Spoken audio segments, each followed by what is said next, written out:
Assalamualaikum warahmatullahi wabarakatuh. Salam sejahtera untuk kita semua. Semoga kita semua dalam keadaan sehat walafiat tanpa kurang suatu apapun.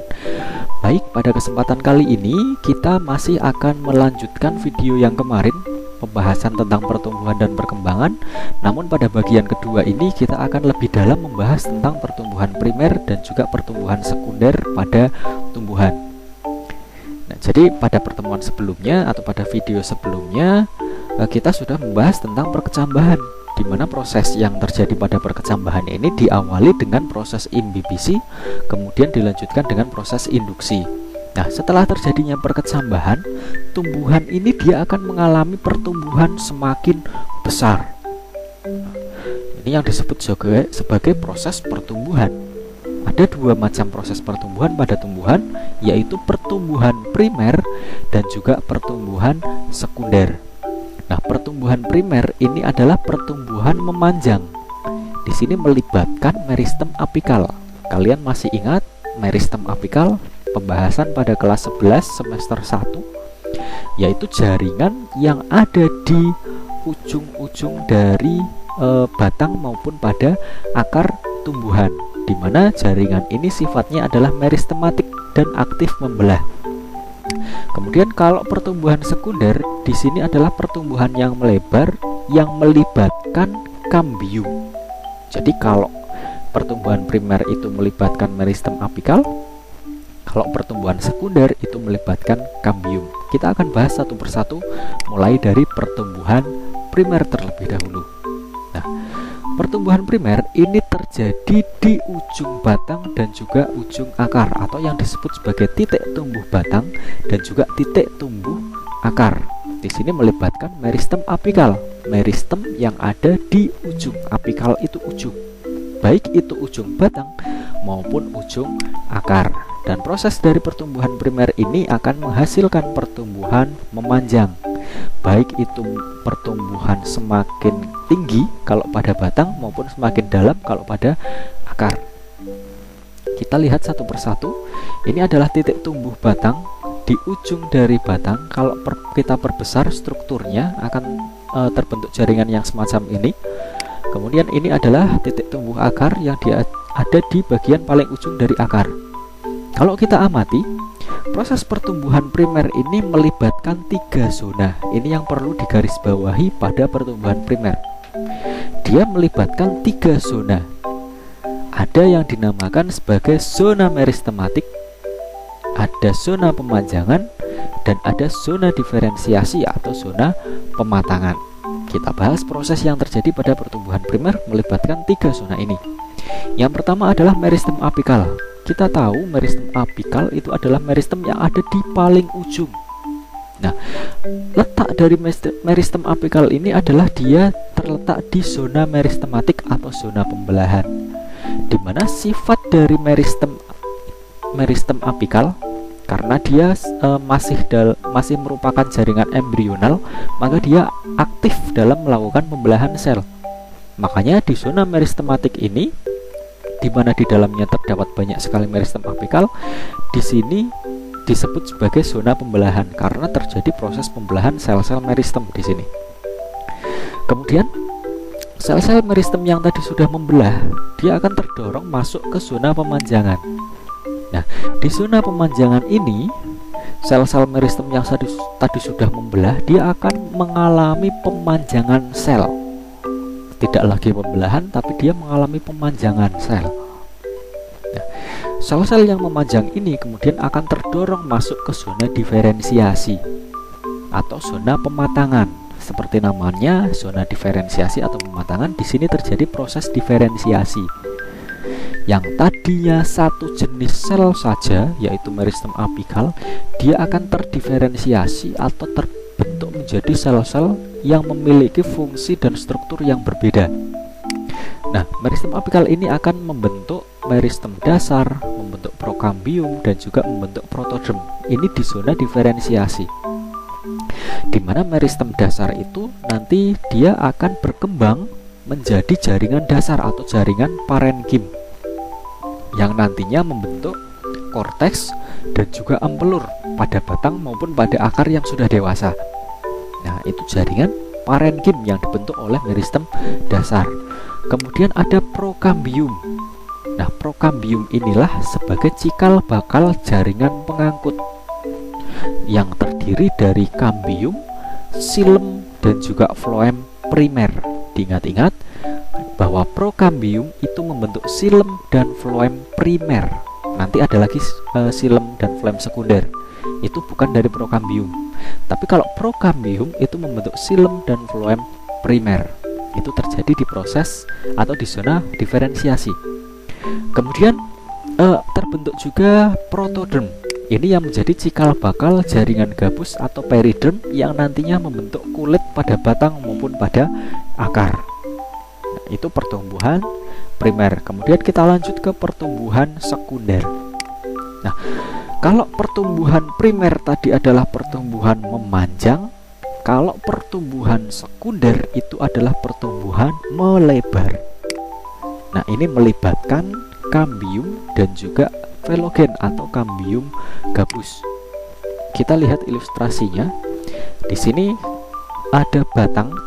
Ketika batang itu dibelah di bagian paling ujung, setelah proses pertumbuhan primer selesai, ketika dibelah kemudian jaringannya kita angkat dan kita amati di bawah mikroskop, akan terlihat struktur yang semacam ini, di mana paling luar itu adalah epidermis, kemudian korteks, di dalamnya ada floem primer, kambium vaskular atau kambium pembuluh, kemudian ada silem primer, dan juga ada empelur.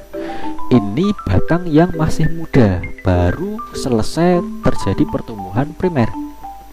Nah, semakin batang ini membesar, maka jaringannya menjadi semakin kompleks. Nah, bagaimana terbentuk pertumbuhan sekunder?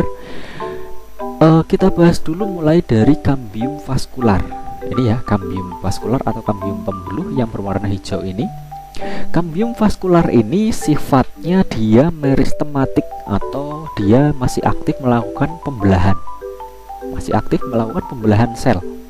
Nah, arah pembelahan dari kambium vaskular ini dia arahnya melebar, baik itu ke dalam maupun keluar. Dia membelahnya bisa membelah ke dalam maupun membelah ke arah luar. Nah, ketika kambium vaskular ini membelah ke arah dalam, dia akan membentuk silem sekunder. Nah, ketika terbentuk silem sekunder, maka silem primernya dia akan terdorong semakin ke dalam. Nah, perlu digarisbawahi di sini ya. Kalau silem primer itu dibentuk dari prokambium, kalau silem sekunder itu dari kambium vaskular. Nah, begitu juga dengan ketika terjadi proses pembelahan ke arah luar. Kambium vaskular membelah ke arah luar itu membentuk floem sekunder. Jadi ketika sudah terbentuk floem sekunder, floem primernya ini akan terdorong semakin keluar. Nah, itu kambium vaskular. Nah, kita amati di sini perbedaannya antara bagian A dan B ketika sudah mengalami pertumbuhan.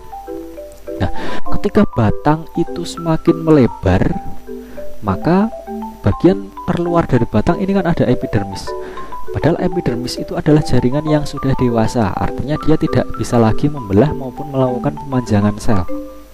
Yang terjadi ketika batang itu semakin melebar karena adanya pertumbuhan atau pembelahan dari kambium vaskular ini, epidermisnya akan pecah ini. Dia akan mengalami pecah. Otomatis tidak ada yang melindungi bagian dalam. Nah, kemudian bagian dalam ini akan digantikan, epidermis ini akan digantikan fungsinya oleh periderm atau jaringan gabus, di mana di dalamnya ada gabus dan juga ada kambium gabus. Kita bahas pertumbuhan sekunder pada gabus melibatkan kambium gabus atau velogen di sini. Nah, kambium gabus ini atau velogen dia juga mengalami pembelahan ke arah luar karena sifatnya dia juga meristematik. Dia mengalami pembelahan ke arah luar membentuk velum atau gabus. Nah, velum atau gabus ini dia adalah jaringan atau sel-sel yang dia ketika sudah dewasa dia akan mengalami kematian dan akhirnya dia dapat melindungi batang atau melindungi jaringan yang lain dari benturan ataupun dari penguapan. Nah, velogen maupun velum ini dia yang disebut sebagai periderm atau jaringan gabus. Kita lihat di sini ada struktur batang yang sudah tua di sini ya. Ini gambaran batang yang sudah tua. Jadi kalau kalian amati batang yang sudah tua, ketika kalian menebang pohon atau melihat orang yang sudah menebang pohon, di potongan pohon itu akan terbentuk adanya garis-garis melingkar. Garis-garis melingkar melingkari bagian tengah. Nah, garis-garis inilah yang disebut sebagai lingkaran tahun, dan dia dibentuk sebenarnya oleh silem sekunder. Silem sekunder ini membentuk kayu.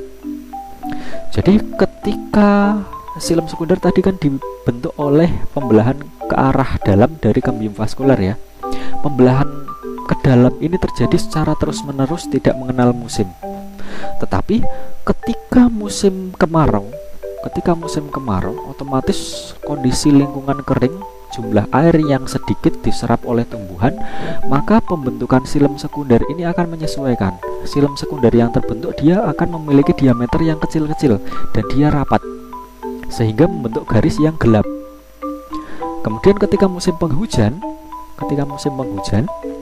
kandungan air di dalam tanah sangat banyak, kemudian yang diserap oleh tumbuhan juga banyak. Kemudian pembentukan silem sekundernya dia menyesuaikan menjadi lebih lebar dan lebih besar. Nah, sehingga terbentuk garis yang berwarna cerah. Sehingga kalau kalian amati di situ ada garis gelap, garis cerah, gelap lagi, cerah lagi, berselang-seling. Nah, ini disebut sebagai lingkaran tahun karena dia dapat dihitung jumlahnya, dia sesuai dengan tahun umur dari batang tersebut. Jadi satu garis hitam, satu garis gelap, dan juga satu garis cerah di situ dihitung sebagai 1 tahun. Karena musim pada negara kita ada 2 ya, musim kemarau dan juga musim penghujan. Maka 2 garis itulah sebagai indikator 1 tahun. Nah, kemudian ada juga periderm, kambium gabus, dan juga floem sekunder. Ini yang membentuk kulit batang. Jadi kalau silem sekunder ini membentuk kayu, kalau kulitnya itu dibentuk oleh periderm, jaringan gabus, dan juga floem sekunder. Jadi kalau kalian menguliti batang, sebenarnya yang kalian kuliti di situ adalah jaringan gabus dan juga floem sekundernya. Dan ketika kulit itu sudah bersih, di kayunya akan sedikit licin. Nah, bagian yang licin itulah yang disebut sebagai kambium vaskular. Nah, itu adalah pertumbuhan sekunder. Baik, demikian penjelasan tentang pertumbuhan pada tumbuhan, baik itu pertumbuhan primer dan juga pertumbuhan sekunder.